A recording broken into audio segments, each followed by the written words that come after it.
Welcome to Washington Today on C-SPAN Radio for Tuesday, November 11, 2025. On this Veterans Day holiday, President Donald Trump travels to Arlington National Cemetery to honor those who have served in the U.S. military and to highlight his administration's efforts to provide veterans with benefits they've earned. He also says we're not going to be politically correct anymore. From now on, when we fight a war, we fight for one reason: to win.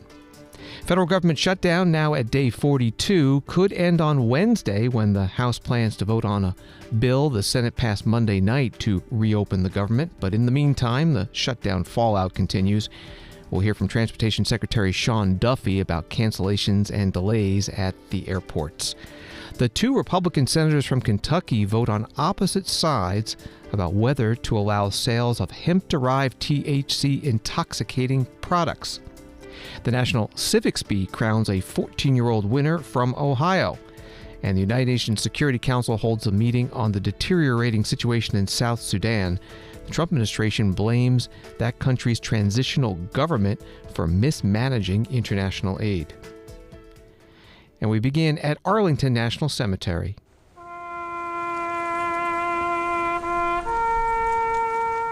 As taps played, President Trump taking part in a wreath-laying ceremony at the Tomb of the Unknown Soldier with Vice President J.D. Vance and Veterans Affairs Secretary Doug Collins.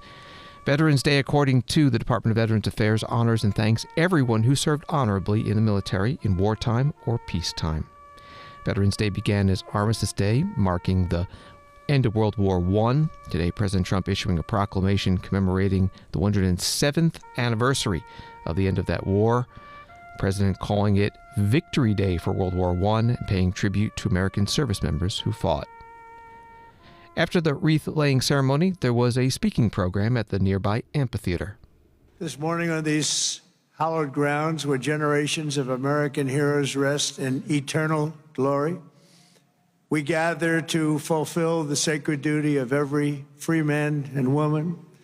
On Veterans Day, we honor those who have worn the uniform, who have borne the battle, who have stood to watch, and whose ranks have formed the mighty wall of flesh and blood, bravery and devotion that has defended our freedom for 250 years.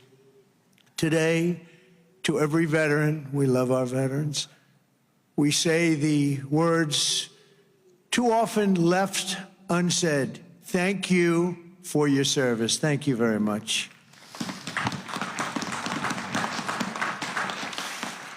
And we want to also say thank you for carrying America's fate on your strong, very broad and proud shoulders. Each of you has earned the respect and the gratitude of our entire nation. We love you, we salute you, and we will never forget what you have done to keep America safe, sovereign, and free. Thank you very much. President Donald Trump at Arlington National Cemetery. During his speech, the president also spoke about reducing the VA claims backlog, lowering veterans' unemployment, and addressing veterans' homelessness. And he said he has overhauled the VA workforce. And the other thing is we fired thousands of people who didn't take care of our great veterans. They were sadists, they were sick people, they were thieves, they were everything you want to name, and we got rid of over 9,000 of them. And then when Biden came in, he hired them back, many of them. But we got rid of them. And I think we got rid of them permanently. We replaced them with people who love our veterans, not people who are sick people. President Donald Trump at Arlington National Cemetery on this Veterans Day. He also spoke about how he views the role of the military and his role as Commander-in-Chief. We have officially renamed the Department of Defense back to the original name, Department of War. And remember, we won World War I, we won World War II, we won everything in between, we won everything that came before. And then we brilliantly decided to change the name of this great thing that we all created together. And we became politically correct. We don't like being politically correct. So we're not going to be politically correct anymore. From now on, when we fight a war, we only fight for one reason: to win. We fight to win. President Trump at Arlington National Cemetery. The Census Bureau says as of 2023, there were about 15.8 million veterans in the United States. That's about 6% of everyone over the age of 18. Other speakers at today's ceremony included Vice President J.D. Vance, who was in the Marines, and Veterans Affairs Secretary Doug Collins, who served in the Navy and Air Force Reserves. Here's Secretary Collins. Veterans Day, unlike the others we celebrate, is about everyday people doing extraordinary things. Veterans Day is about men and women who come from small towns, hamlets, villages, and big towns. And they make a decision in their life to raise their right hand and say, I'm committing to something bigger than myself. I am stepping forward where many will not. I am raising my right hand and committing myself to service to a country, as I said just the other day, to make and ensure that our military is the biggest and baddest in the world. Our veterans make that possible.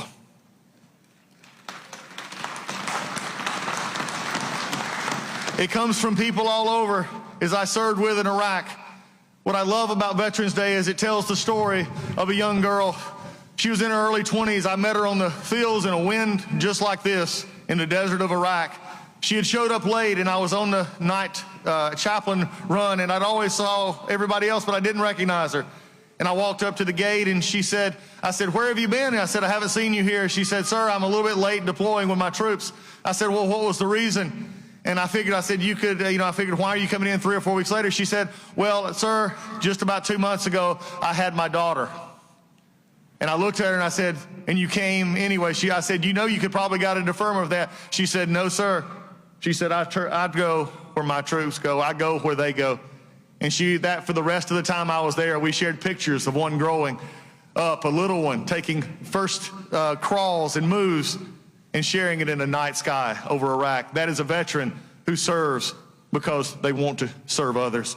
I remember an A1C who was on deployment. He came back and he said, I am now making big money. He said, I can actually help my family, and I can buy Christmas presents for those that didn't get any last year. It's about the stories of those as a young man, and just a little bit young because he's in his 80s, at one of our VA hospitals in hospice, who I walked in on him just the other day, and he was playing on a keyboard, Just a Closer Walk with Thee. Veterans Day is about veterans that were not special necessarily when they came up, but they saw a vision and a calling, and they said, I want to be a part of our armed services. Veterans Affairs Secretary Doug Collins at today's ceremony at Arlington National Cemetery, along with President Donald Trump. It was the 72nd annual National Veterans Day observance.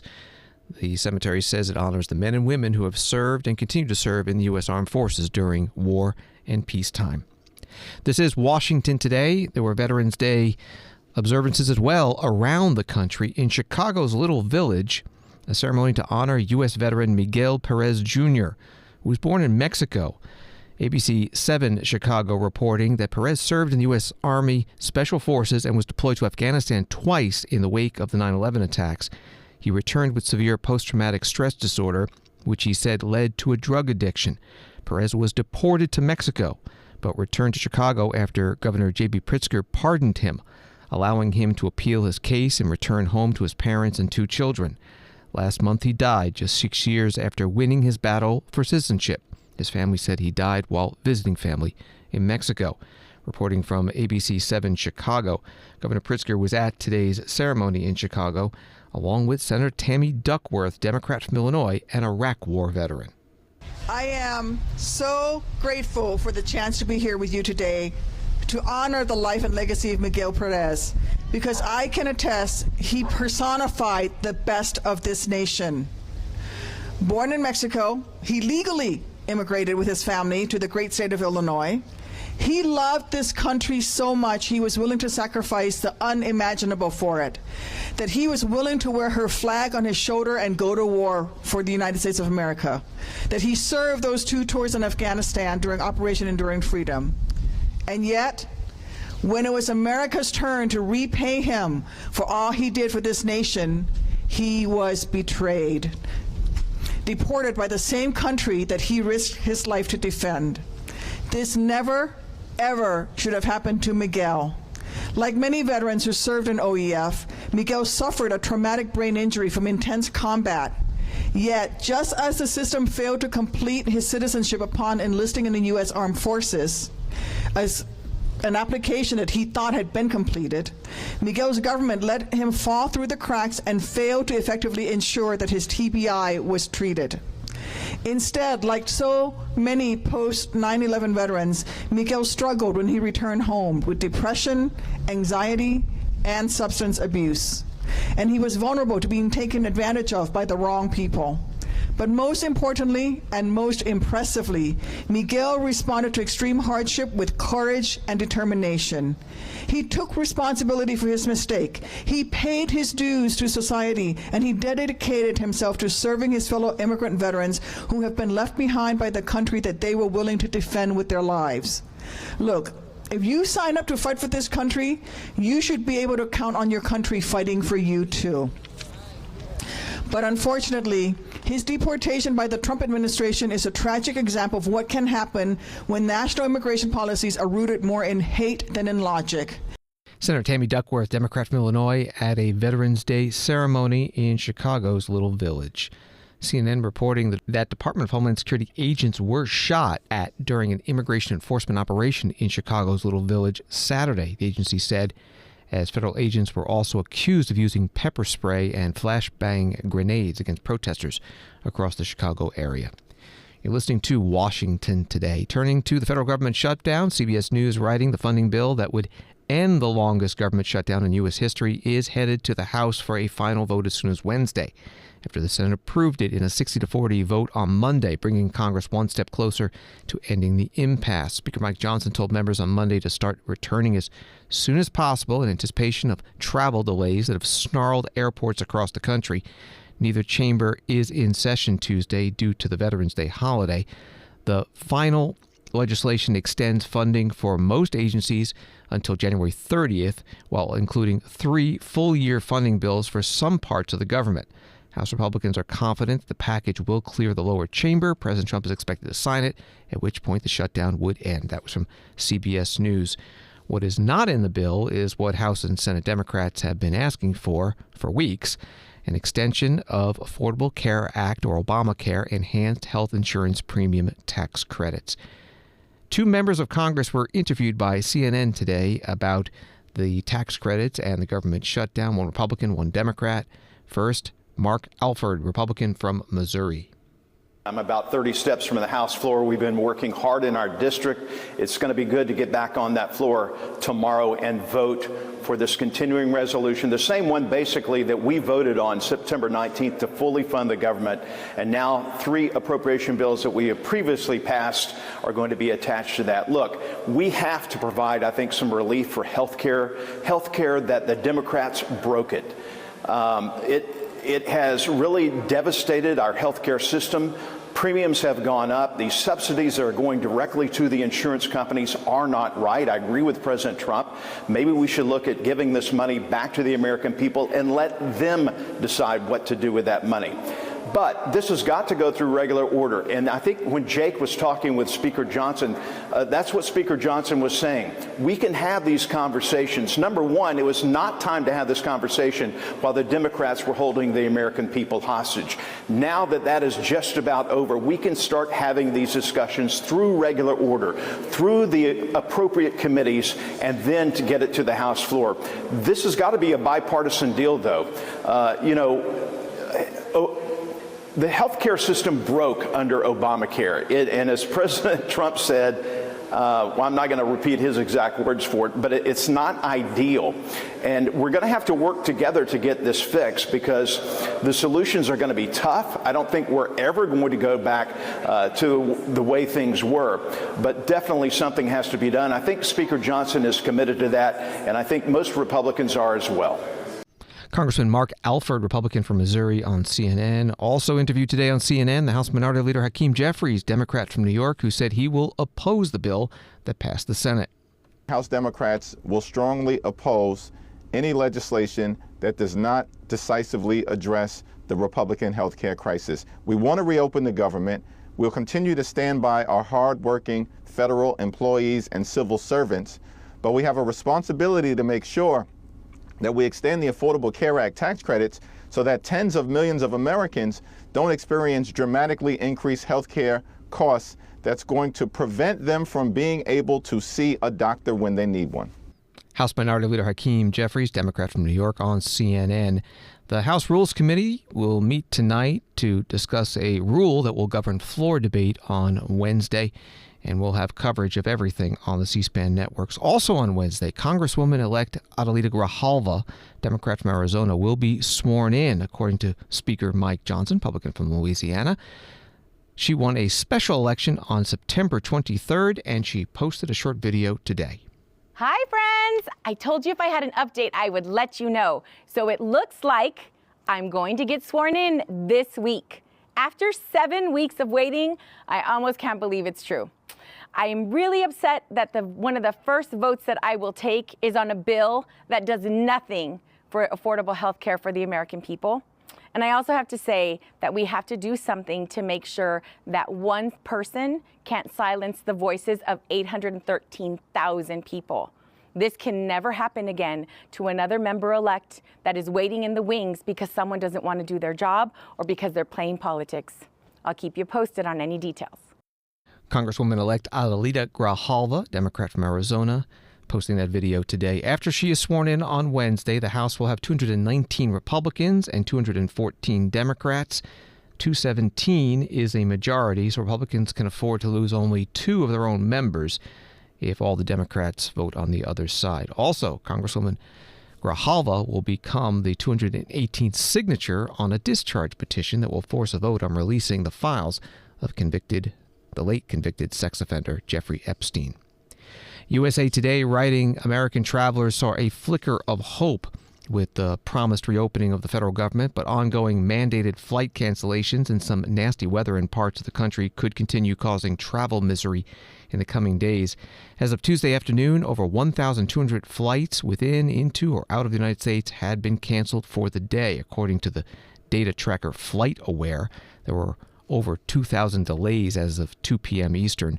The percentage of flights required to be cut by the Federal Aviation Administration was originally expected to increase to 6% from 4% at 40 major airports on Tuesday, the first bump on a ramp up to a full 10% of cuts by Friday. That was from the USA Today article. Transportation Secretary Sean Duffy spoke to reporters at the Central Wisconsin Airport in Wausau, Wisconsin. We had talked about Thanksgiving and what was going to happen if we got to Thanksgiving. As I was looking at the data with the FAA, my concern was not Thanksgiving. My concern was this Thursday and this Friday. I think that this was the critical juncture where we were going to see, if you thought this weekend was bad with delays and cancellations, truly this Thursday and Friday, I think you would have seen mass, double, triple the number of cancellations and delays in the airspace.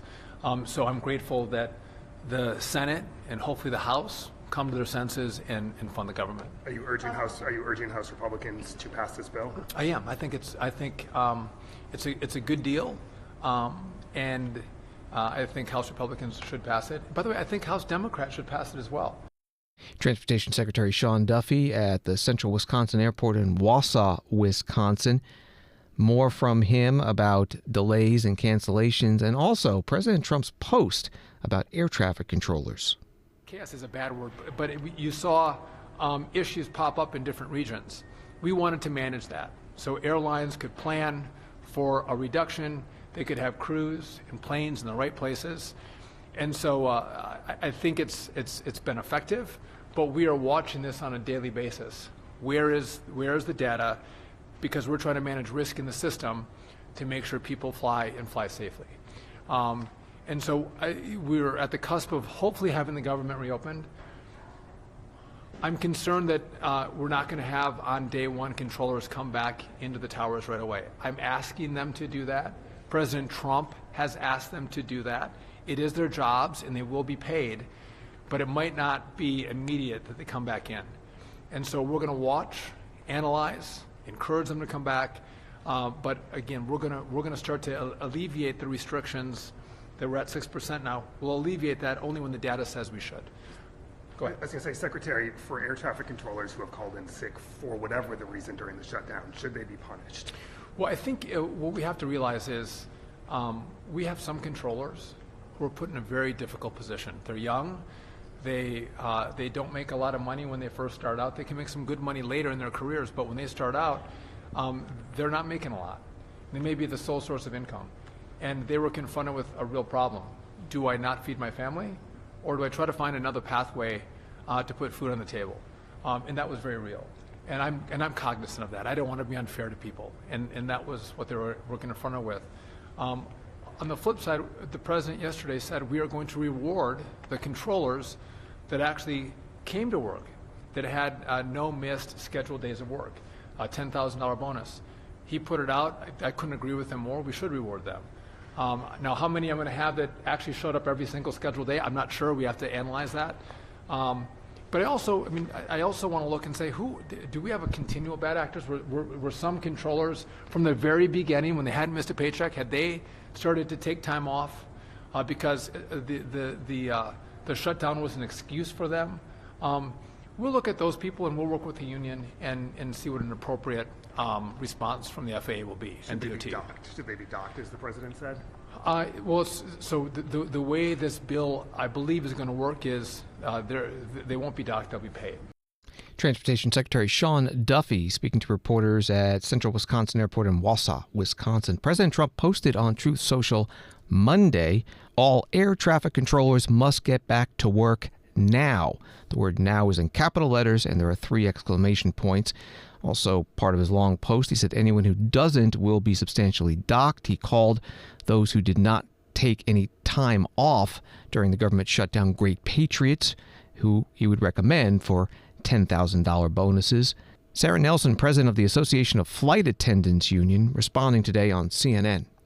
Not only is it disgraceful, it is another way that we are making it unsettled for these air traffic controllers who have worked through this miraculously without getting paid. It also shows that the president does not understand where Americans are living paycheck to paycheck these days and stressed to the max. It doesn't understand that people are human beings and maybe getting cancer treatments, maybe having other medical appointments, maybe having an emergency at home. These are still people, even though they acted heroically during this government shutdown. We are disgusted with those statements. They need to be rescinded. And we just want the air traffic controllers and all Americans to stand up and say thank you to them for everything that they have done for all of us, and to say that we will not in any way entertain those comments from the president. We appreciate the empathy that Secretary Duffy has expressed towards the air traffic controllers during this time. We should all be expressing empathy and thank you. Sarah Nelson is president of the Association of Flight Attendants, interviewed on CNN. AP writes the longest federal government shutdown in U.S. history appears to be nearing an end, but not without leaving a mark on an already struggling economy. About 1.25 million federal workers haven't been paid since October 1st. Thousands of flights have been canceled, a trend that is expected to continue this week, even as Congress moves towards reopening the government. Government contract awards have slowed, and some food aid recipients have seen their benefits interrupted. The Congressional Budget Office estimated that a 6-week shutdown will reduce growth in this year's fourth quarter by about 1.5 percentage points. That would cut growth by half from the third quarter. The reopening should boost first quarter growth next year by 2.2 percentage points, the CBO projected. But about $11 billion in economic activity will be permanently lost. Some of the reporting from Associated Press. The Treasury Secretary Scott Bessent was asked about this on MSNBC this morning. I want to ask you about the government shutdown. It's over now. There have been estimates before that it might take 1% GDP in the fourth quarter from the U.S. economy. With it coming to an end, what's your best estimate right now about how much the shutdown will have ended up costing the American people and how quickly the economy will bounce back? Joe, good morning, and good morning to all our veterans on Veterans Day. And, we'll see, but clearly there has been a hit to GDP with this unnecessary extended shutdown. I don't know whether it's going to be 1.5%. Going into this, the Atlanta Fed GDP now showed that the economy was growing at 4%. We'd grown at 3.8% the previous quarter. So I'm hopeful that if we can get reopened, we can make some of that back. Are you optimistic that if the government gets reopened, let's say by the end of the week, that the economy will prove to be resilient and we will bounce back fairly quickly? I think the economy is very resilient. I don't know how quickly the bounce back will be because, obviously you talked about it a little in the earlier segment on your personal experience on personal travel, but there's also freight was being shut down. And so I think it's going to take a little while to get the supply chains back too. But I think the economy under President Trump's been very resilient, and growth has exceeded expectations almost every quarter. Treasury Secretary Scott Bessent this morning on MSNBC. Wall Street today, the Dow up 559 to set a new record, 47,927 the close. NASDAQ down 58, S&P up 14. More on the federal government shutdown and what the Senate did last night to bring it closer to an end when Washington today continues in a moment. Past president, why are you doing this? This is outrageous. This is a kangaroo court. Fridays, C-SPAN presents a rare moment of unity, Ceasefire, where the shouting stops and the conversation begins. Politico Playbook Chief Correspondent and White House Bureau Chief Dasha Burns is host of Ceasefire, bringing two leaders from opposite sides of the aisle into a dialogue. Ceasefire on the network that doesn't take sides. Fridays at 7 and 10 p.m. Eastern and Pacific, only on C-SPAN. And if you miss an episode, you can find Ceasefire as a podcast at cspan.org/podcasts or wherever you get your podcasts. Welcome back to Washington Today, available as a podcast on the free C-SPAN Now mobile app and wherever you find your podcasts.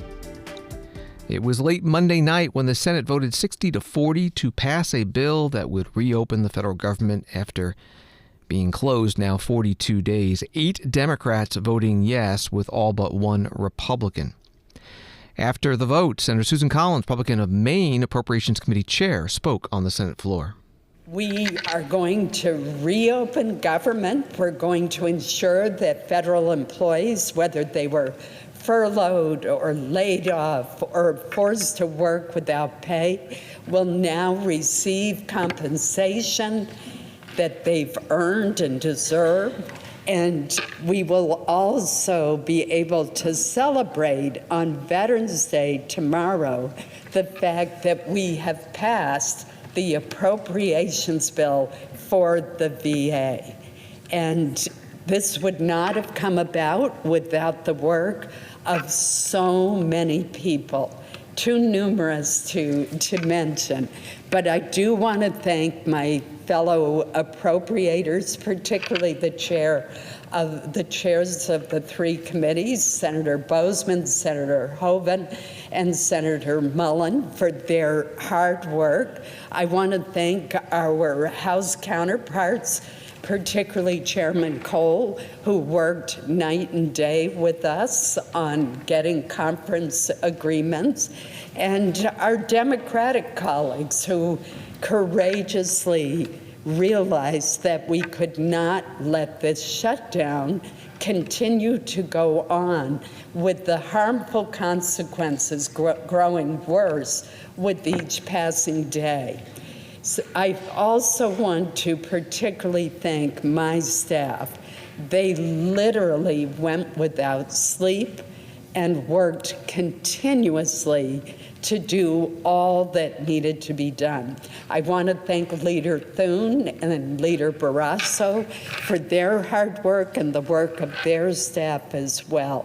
So my list of gratitude could go on, but the hour is getting late, and I do want people to be able to go on home for the night and home, finally. Again, I think this is a great victory for the American people, and it shows that the Senate can work, that we can produce the results that are needed. Senator Susan Collins, Republican from Maine, chaired the Appropriations Committee on the Senate floor late Monday night after the vote, 60-40, to pass that bill that would reopen the federal government. sending the bill to the House, which will take it up and vote on it expected on Wednesday.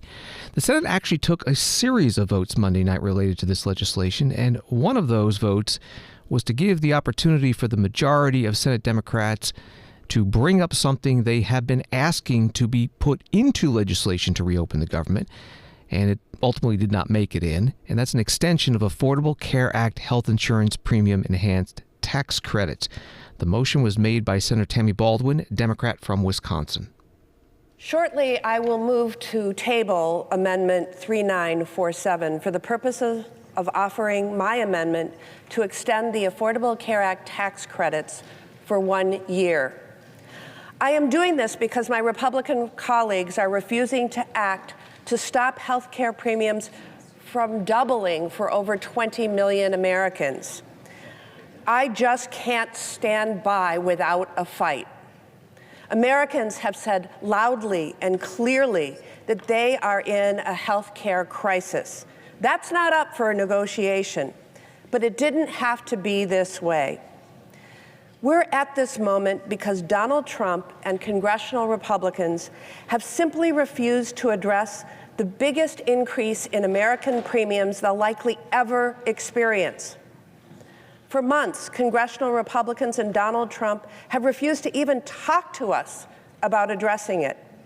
Estimates show that 22 million Americans will see their premiums double on average. I'm getting calls daily from Wisconsinites begging me to stay in this fight. A couple in Door County, Wisconsin, told me their premium is rising by over $550 a month next year. Everything is already too expensive. So where are they supposed to find $6,500 extra in their budget? Another couple from Butternut, Wisconsin, told me their premiums are going from $400 per month to over $5,000 per month. That's $55,000 more a year. As they wrote to me, healthcare tax breaks are not just numbers on paper. They are the lifeline that allows us to sleep at night knowing that we won't lose everything if one of us gets sick. Senator Tammy Baldwin, Democrat from Wisconsin, on the Senate floor Monday night. Her motion to try to bring up an amendment to change the bill that would reopen the federal government failed 47-53 along party lines. No Republicans spoke on the Senate floor before that vote, but Monday night, Senator Lindsey Graham, Republican of South Carolina, was interviewed on Fox News about the Affordable Care Act tax credits issue.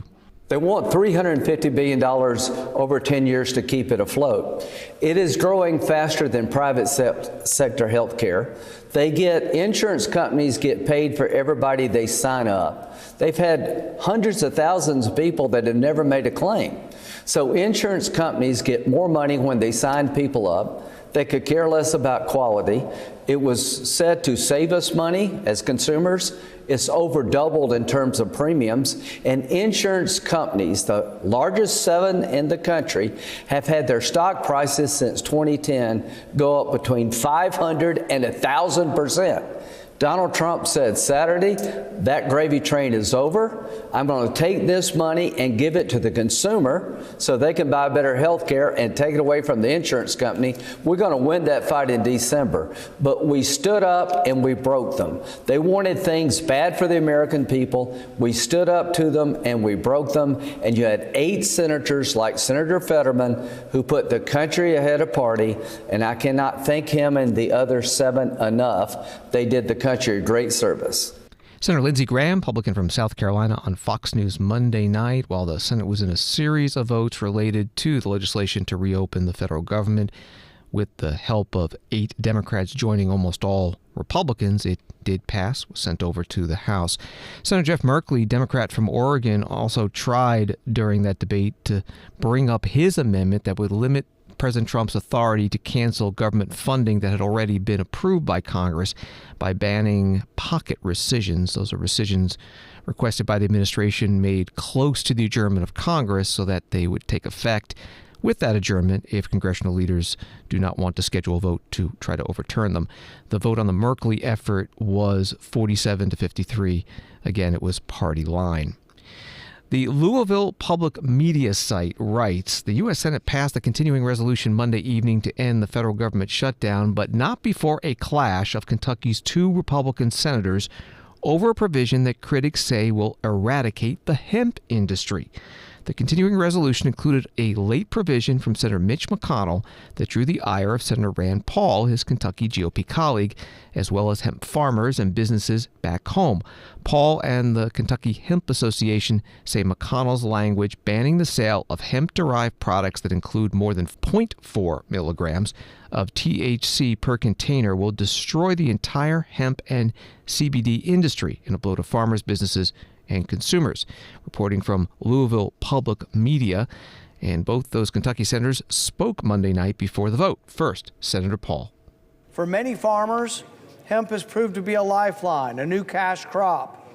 Farmers turn to growing hemp to mitigate the losses they've endured during this season of hardship. But that lifeline may soon be extinguished by this very legislation. The effective hemp ban included in this spending package is a result, we are told, of bad actors skirting the legal limits by overly enhancing the concentration of THC in their products. The hemp industry, myself and others, have come together and we have been willing to negotiate to get rid of the bad actors. And yet, instead, we are met with legislation that would be prohibition. Members of the industry, myself and others who are advocates of this, have been willing to get rid of synthetic cannabinoids. We've been willing to compromise at every turn, but we're met with the numbers in this bill which will eradicate the hemp industry. For the last several weeks, we've offered proposals with the goal of creating an environment in which the hemp industry could thrive and sell products. And we've been met with those who want to prohibit the industry from continuing. This bill's per-serving THC content limit would make illegal any hemp product that contains more than 0.4 milligrams. That would be nearly 100% of the existing market. The numbers put forward in this bill will eliminate 100% of the hemp products in our country. That amounts to an effective ban because the limit is so low that the products intended to manage pain or anxiety will lose their effect. The states have done what they're supposed to. The states have instituted laws. 23 states have instituted laws on hemp. None of them have limits anywhere close to what is being proposed in this bill. So what will happen is most of the things that your states have regulated, are regulating, and have made legal will be made illegal by this bill. Senator Rand Paul, Republican from Kentucky, on the Senate floor Monday night. His amendment was opposed by Senator Mitch McConnell, Republican from Kentucky. The language I helped secure in the Agriculture Appropriations Bill addresses a serious concern regarding the manufacturing and selling of unregulated, intoxicating THC products nationwide. I led the effort to legalize industrial hemp through the 2014 pilot program and the 2018 Farm Bill. Unfortunately, companies have exploited a loophole in the 2018 legislation by taking legal amounts of THC from hemp and turning it into intoxicating substances and then marketing it to children in candy-like packaging and selling it easily accessible places like gas stations and convenience stores all across our country. So children end up being the unknowing consuming of these poisonous products and being sent to the hospital at an alarming rate. My efforts to close the loophole and stop this from happening are included in this appropriations package.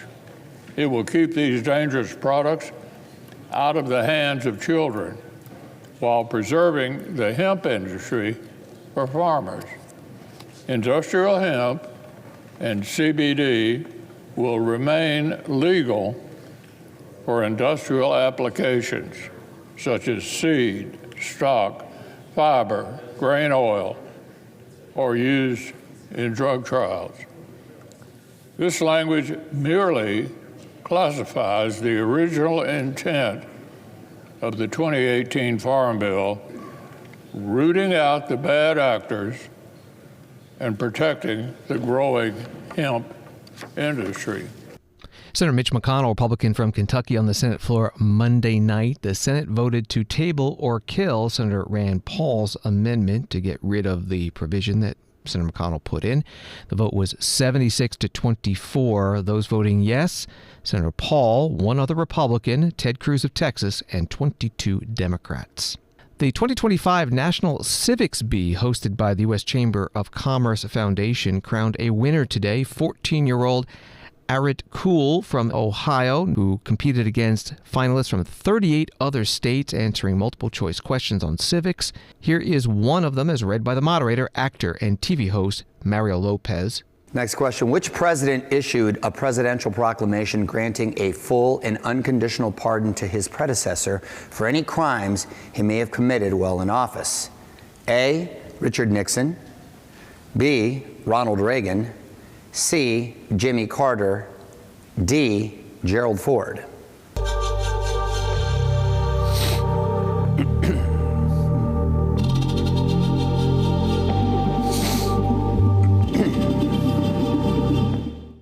D. Gerald Ford. One of the questions to the 6th, 7th, and 8th grade students competing in the National Civics Bee in Washington, D.C. Another part of the competition was presenting a problem that society is facing and ways to possibly solve it. The winner, 14-year-old Arit Kuhl, tackled healthcare. The United States spends 18% of its GDP on healthcare, yet Americans die younger and are less healthier than residents of other high-income nations, according to the Commonwealth Fund. And yes, I triple-checked that. High costs, administrative inefficiencies, lack of coverage, among many other things, draws criticism toward the American healthcare system. Good afternoon. I'm Arit Kuhl, representing the great state of Ohio, and my topic is the broken healthcare system. As a solution to this widespread crisis, I believe a major American healthcare reform needs to be implemented. Firstly, to reduce the coverage gap, we should encourage the remaining 10 states to expand Medicaid to include individuals with incomes up to 138% of the federal poverty level. According to the Kaiser Family Foundation, this could include 2.7 million new people and give them coverage. While some individuals might suggest that this is too unaffordable for states, 90% of expansion costs are covered by the federal government, and the remaining 10% can be contributed toward by nonprofit organizations. Furthermore, a government-sponsored public insurance option directly in competition with private will be successful in fostering competition and reducing prices. While critics may assert that this gives government too much influence, this provides government with the necessary leverage to negotiate prices effectively, creating a multi-payer system that is aligned with the American principle of free business and free enterprise. To make these solutions a reality, I would collaborate with the American Cancer Society, AARP, etc. I would work with members of Congress to introduce legislation, and then with executive departments to ensure they're appropriately implemented. In fact, I'm currently in the process of contacting my federal representative to discuss this vital issue. But most importantly, the support of and the voice of the people is required to persuade government to take action and create meaningful change. These solutions align with the founding principle of natural rights by the protection of the unalienable rights of life and the pursuit of happiness for all Americans. The civic virtue of respect is shown by their consideration for the needs of Americans across the country, while responsibility is highlighted by their aim to ensure the general welfare and the public good despite challenges. Today, on Veterans Day, I would like to take a moment to thank veterans and active duty service members for their service. I urge everyone here today to set aside partisan differences and political views and stand united, coming together to bring about meaningful change and end this medical plight of many Americans across the country. Thank you. Arit Kuhl, high school freshman from Ohio, and the winner of the National Civics Bee. in Washington, D.C. today. The U.S. Chamber of Commerce Foundation hosts it, and their website reads, launched in 2023, the National Civics Bee has grown rapidly into a nationwide movement. This year's competition engaged more than 12,000 students from 200 communities across 40 states, bringing together parents, educators, business leaders, and public officials to elevate civics education as a national priority. And finally, on C-SPAN Radio's Washington Today, the United Nations warning at a UN Security Council meeting that South Sudan is heading towards a renewed civil war with escalating violence and worsening humanitarian situation. And Jennifer Losetta, U.S. alternate representative to the UN for Special Political Affairs, put the blame on the South Sudanese transitional government. South Sudan is on the brink of a renewed, large-scale civil war. Political violence against South Sudanese citizens is escalating. First Vice President Machar is under arrest, and the transitional government is failing to meet the most basic needs of its citizens. South Sudan's leaders must immediately reverse course. The United States calls on political leaders to engage in direct dialogue and clearly renounce this violence.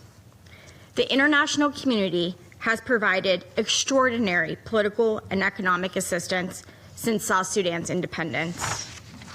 The United States alone has contributed over $9 billion in direct bilateral assistance, in addition to billions of dollars more in contributions to international and regional organizations. Unfortunately, the transitional government has not done its part. Far too often, it actively hinders delivery of humanitarian assistance and obstructs UNMISS in their mandated activities and operations.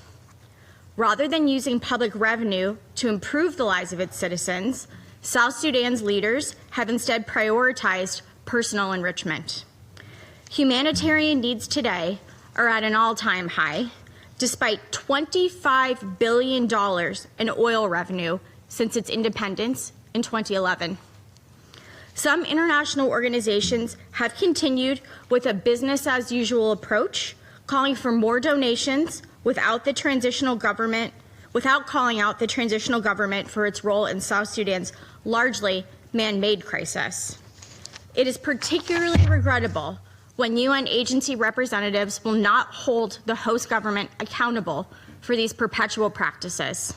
Jennifer Losetta, U.S. alternate representative to the United Nations for Special Political Affairs at today's UN Security Council meeting on South Sudan.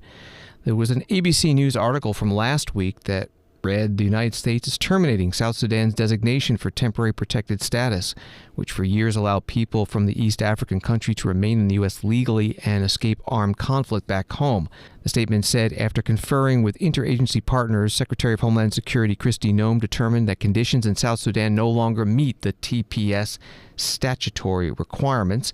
In addition, that South Sudan nationals who use the Customs and Border Protection mobile app to report their departure could receive a complimentary plane ticket, a $1,000 exit bonus, and potential future opportunities for legal immigration. Reporting from ABC News. Thanks for listening to Washington Today. Sign up for C-SPAN's evening newsletter word for word. We'll listen to the stories making headlines in Washington. Subscribe at cspan.org/connect. Have a good night.